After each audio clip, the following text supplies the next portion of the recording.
டிவிக்கு தொண்டர்கள் பொறுத்த வரைக்கும் சிஎம் அவர்கள் நல்லா பண்ணிட்டு வராரு. அவங்களுக்கு விமர்சனம் தான் நீங்க வச்சுக்கிட்டே இருக்கீங்க. 2 மாசம் ஆட்சி இல்லை அப்படின்னு சொல்றாங்கல்ல. இல்லங்க, நீங்க எதை விமர்சனம் வைக்கிறோம்ங்கிற பாருங்க. வேலை நடந்தால்தான் நீங்க லஞ்சம் பெற முடியும். நீங்க வேலை நடக்கும் போது தான் ஊழல் பண்ண முடியும். வேலையே நடக்காத ஒரு தன்மை இருக்கு. நீங்க நல்லா யோசிச்சு பாருங்க. திமுக உடைய முதல் 6 மாசமும் எது சொன்னாலும் சிக்ஸர் தான். ஸ்டாலின் சிக்ஸர் பா, இன்னைக்கு அடிச்ச சிக்ஸர் இதுப்பா, நம்மளே ஒரு பேங்கை ஓபன் பண்ண போறோம்ங்கிற அளவுக்கு நிறைய சிக்ஸர்லாம் அடிச்ச கதைகள்லாம் நம்ம பார்த்தோம். அதே மாதிரி டிவிக்கு ஆட்சியும் புது ஆட்சியும் சொல்லப்போனா அதை விட இது புது ஆட்சி. மக்கள்கிட்ட நல்ல பேர் வாங்கணும்னு நினைக்கின்ற ஆட்சி. பர்சனலா விஜய் அவர்களுக்கு நான் சம்பாதிக்கணுங்கிற நோக்கம் இல்லாமல் இருக்கலாம். நிறைய காசு பார்த்துட்டேன், காசுலாம் எனக்கு ஒரு விஷயமே இல்லைங்கிறது இருக்கலாம். ஆனால் எல்லா அமைச்சர்களும் அப்படித்தான் இருப்பார்களா? எல்லா அதிகாரிகளும் அப்படித்தான் இருப்பார்களா? ஒரு கேள்வி இருக்கிறது. விஜய் அவர்களின் ரசிகர்களே சில பேர் கொஞ்சம் அதிருப்தியில் இருக்கிறாங்க. விஜயபாஸ்கர் அவர்களோட உலகம் உள்ள வந்த பிறகு நீங்க விஜய் அவரோட முகத்துக்கான வாக்குகள்னு சொல்லி சொன்னீங்க, நீங்க விஜயபாஸ்கர் வந்தாதான் அந்த முகத்துக்கு தான் வாக்கா அப்படின்னு கேள்வி எல்லாம் எழுப்புறாங்க. அதனால ரொம்ப தூய ஆட்சி அப்படிங்கிற பாயிண்ட் எல்லாம் கொஞ்சம் கொஞ்சமா குறைஞ்சிட்டு வருது. அது போக போக தெரியும். அதனால விமர்சனம் வைக்கதான் செய்வோம்.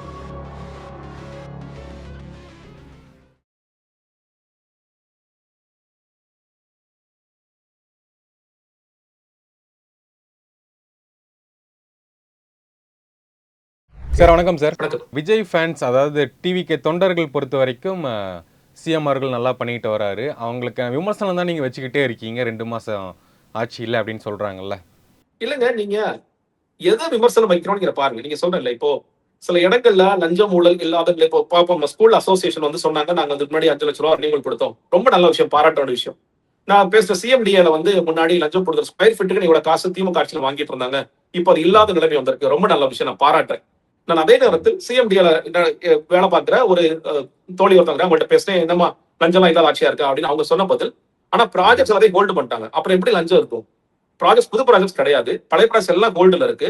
எல்லா டெண்டர்ஸையும் ஸ்டாப் பண்ணி வச்சிருக்காங்க. டெண்டர்ஸ் எல்லாத்தையும் ஃப்ளோட் பண்ணாதீங்க, ஸ்டாப் பண்ணி வைங்க. ஏன்னா அதுல ஏதாவது அது நியாயமான காரணமும் இருக்கும். நீங்க அதுல தான் லஞ்சம் நடந்திருக்கா, ஊழல் நடந்திருக்கா, யாருக்கா பெனிஃபிட் பண்றாங்களா அப்படிங்கறத பார்க்கலாம். அப்போ நீங்க வேலை நடந்தால்தான் நீங்க லஞ்சம் பெற முடியும். நீங்க வேலை நடக்கும் போது தான் ஊழல் பண்ண முடியும். வேலையே நடக்காத ஒரு தன்மை இருக்கு. அது ஒரு பார்வையாக இருக்கிறது. அப்ப சிஎம்டிஏல தொடர்ச்சியா நிறைய வேலைகள் இப்ப நம்ம எவ்வளவு பார்க்ஸ் எல்லாம் சென்னையிலே பார்க்கிறோம், எவ்வளவு பில்டிங்ஸ் பார்க்கிறோம். நீங்க சிஎம்டிஏல இதற்காக தனியாக நீங்கள் அதிகாரிகள் எல்லாம் போட்டு போன ஆட்சியில அதெல்லாம் பண்ணிட்டு இருந்தாங்க அப்படிங்கிறது தெரியும். அப்ப அந்த வேலைகள் எல்லாம் ஒரு நின்று. இரண்டாவதாக நீங்க ஜுடிஷியல் அப்பாயின்மெண்ட்ஸ் பார்த்தோம். நீங்க public prosecutor, PP, GP, government pleaders, இது எல்லா ஊர்களையும், எல்லா மாவட்டங்களையும் மாவட்ட நீதிமன்றங்கள், கீழமை நீதிமன்றங்கள்லாம் போட்டாங்க. இதுல எல்லாவற்றிலும் லஞ்சம் நான் நேரடியா பார்த்தேன். சில பேர் என்கிட்ட நேரடியா, சார் ஒரு 5 ரூபா 10 ரூபா கொடுத்தா வேலை கிடைச்சிடும், நான் உடனே கொடுத்துருவாங்க. நான் என்ன சொல்றேன்னா, இந்த ஜுடிஷியல் அப்பாயின்மெண்ட்ஸ்ல நீங்க இவ்வளவு தூரம் லஞ்சம் வாங்கிட்டு போட்டீங்கன்னா ஜுடிஷியரியில கரப்ஷன் ஒழியுமானா ஒழியவே ஒழியாது.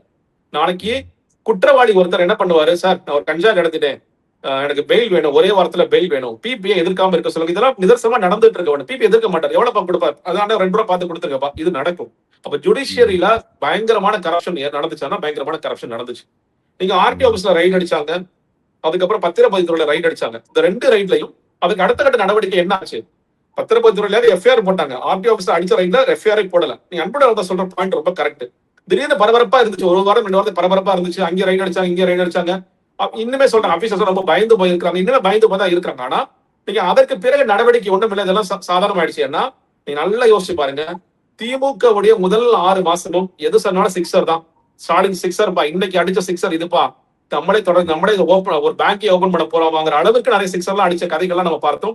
டெஃப்லோ வந்துட்டாரு, பொருளாதாரத்தை உயர்த்துவதற்கான வேலைகள் ஆரம்பிச்சிருச்சு, மகளிருக்கான உரிமை தொகை கொடுக்க போறாங்க, மகளிருக்கான இலவச பேருந்து முதல் கையெழுத்தா போட்டாங்க, கொரோனா உதவி தொகை கொடுத்துட்டாங்கன்ட்டு அடிச்சதெல்லாம் நல்ல அபிஷியல்ஸ் போட்டிருக்காங்க. ஊழலே இல்லாம இருக்கிறத சைலேந்திர பாபு போட்டிருக்காங்க, இவரை போட்டிருக்காங்க, தலைமைச் செயலரா இறையன்ப போட்டிருக்காங்க. ரொம்ப நேர்மையான ஆட்சி கொடுக்க போது. இது எல்லா கதைகளும் நம்ம திமுக ஆட்சியை பார்த்தோம். திமுக கெட்டு நாசமா போனது கேட்டீங்கன்னா 2024 நாடாளுமன்ற தேர்தலுக்கு பிறகு அவங்களோட காட்சிகளே மாறிடுச்சு. யாரும் அக்சஸ் பண்ண முடியல, திமிர்த்தனம் வந்துச்சு, ஆணவம் வந்துச்சு. அதெல்லாம் அதெல்லாமே ஒரு முக்கியமான காரணமாக இருந்தது. அப்போ அதே மாதிரி டிவிக்கு ஆட்சியும் புது ஆட்சியும் சொல்லப்போனா அதை விட இது புது ஆட்சி. மக்கள்கிட்ட நல்ல பேர் வாங்கணும்னு நினைக்கின்ற ஆட்சி. பர்சனலா விஜய் அவர்களுக்கு நான் சம்பாதிக்கணுங்கிற நோக்கம் இல்லாமல் இருக்கலாம். நிறைய காசு பார்த்துட்டேன், காசுலாம் எனக்கு ஒரு விஷயமே இல்லைங்கிறது இருக்கலாம். ஆனால் எல்லா அமைச்சர்களும் அப்படித்தான் இருப்பார்களா? எல்லா அதிகாரிகளும் அப்படித்தான் இருப்பார்களா? ஒரு கேள்வி இருக்கிறது. ஏங்க, நீங்க ஆவின்ல, நீங்க பால்வளத்துறையில ஆவின் தலைவருக்கு 50 லட்சம் ரூபாய் அவங்க பேசுறாங்க. 50 லட்சம் ரூபாய் பேசினாங்க.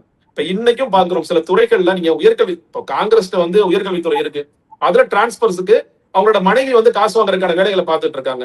பால்வளத்துறையில டெண்டர்ஸ்க்கான லஞ்சம், பால்வளத்துறையில ஒரு லிட்டருக்கு இவ்வளவு கமிஷன் கொடுத்து கமிஷனுக்கான வேலைகளை பார்த்துட்டு இருக்காங்க. அப்ப இதெல்லாம் விஜய் அவர்களுக்கு தெரியுமா? தெரியும்.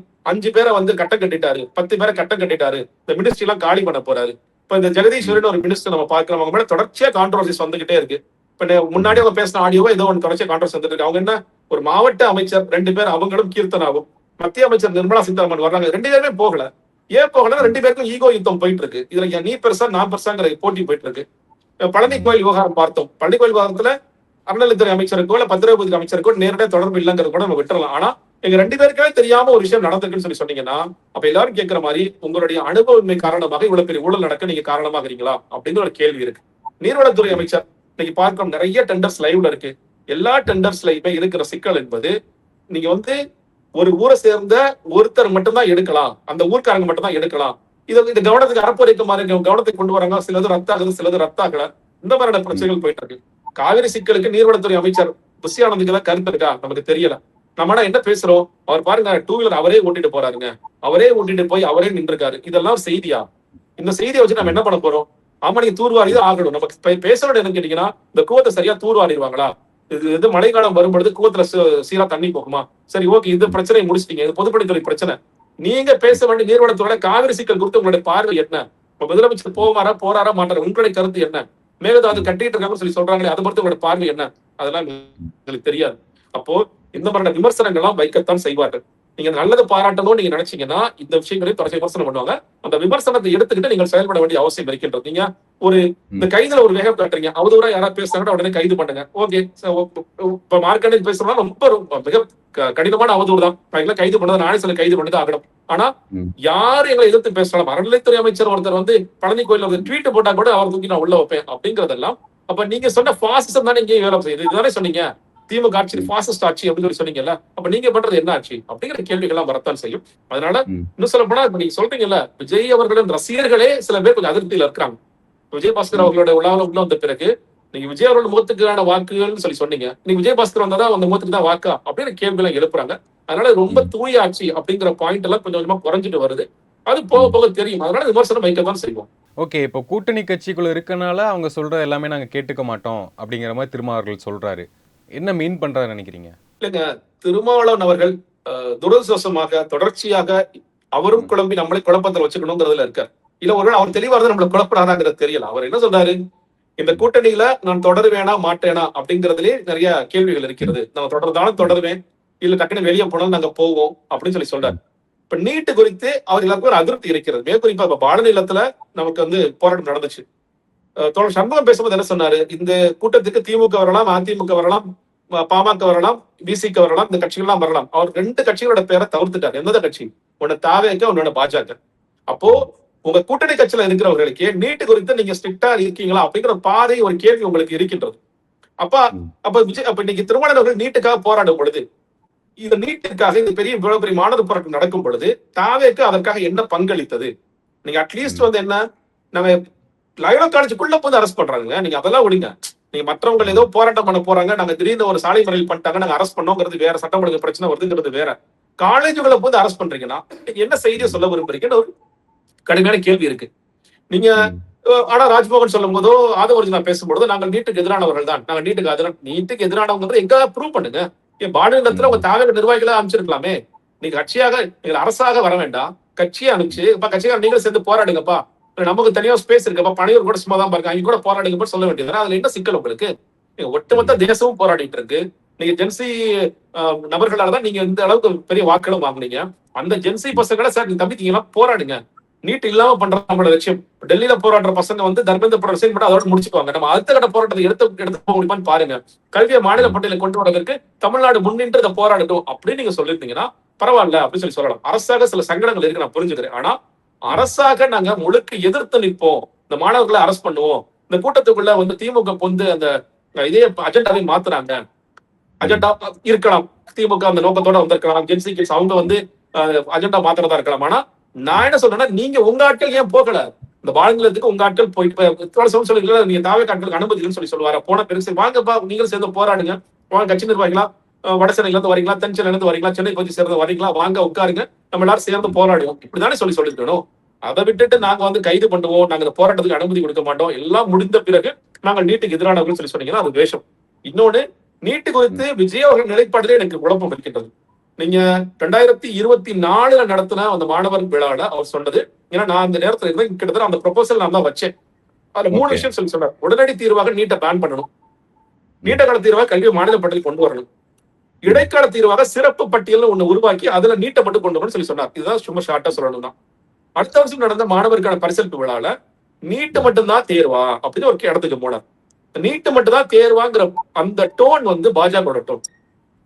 நீட்டு மட்டும் தான் தேர்வா, நீட்டு தாண்டி எத்தனையோ தேர்வுகள் இருக்கிறது, நீங்க மாணவர்கள் உங்களோட உயிரை மாய்த்துக் கொள்ளாதீர்கள், தற்கொலை தீர்வல்லன்னு சொல்லுவது நியாயமான விஷயம், அதுல யாருக்கும் மாற்றம் கருத்துல. ஆனா அதுக்கு சொல்லும் பொழுது நீட்டுக்காக நம்ம தொடர்ச்சியா போராடுவோம், நாங்க போன வாட்டி சொன்ன அந்த பாயிண்ட் இன்னும் உறுதியா நான் நிக்கிறேன், நம்ம ஆட்சி வந்த பிறகு பாராளுமன்றத்தில் இதை ஒழிக்க வைக்க முடியுமா என்று நான் கேட்பேன், செய்வேன் சொல்லியிருந்தாருன்னா பரவாயில்லன்னு சொல்லலாம். ஆனா நீட்டு மட்டும் தான் தேர்வான்னு வச்சு வேற இடத்துக்கு நகர்ந்துட்டார்.